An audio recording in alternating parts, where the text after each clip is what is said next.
Hachette Audio presents The Divorce Colony: How Women Revolutionized Marriage and Found Freedom on the American Frontier. Written by April White. Read by Lisa Flanagan. Prologue written and read by April White.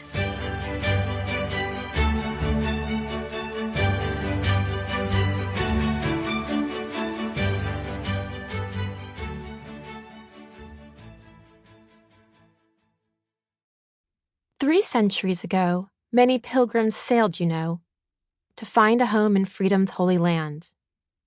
Nearly all of them were men. How things have changed since then. Now the women sail out west to beat the band. The colonies they build are a sort of women's guild, and the seas they have to brave are only these. Counselors and courts, and yet the freedom that they get is the same. It is to worship as they please." That's Charles Elmer Holmes writing in Sioux Falls, South Dakota at the turn of the 20th century. And I'm April White, author of The Divorce Colony, the true story of that women's guild. I'm going to start you on your travels west, and I'll join you again at the end of this story to talk more about the making of this book. Prologue. Is marriage a failure? From New York, the journey took 4 days. The North Shore Limited departed from Grand Central Depot on 42nd Street in Manhattan each afternoon at 4:50 p.m. It was not the fastest train to Chicago. That superlative was reserved for the New York and Chicago Limited, which reached the newly crowned second city 15 minutes quicker.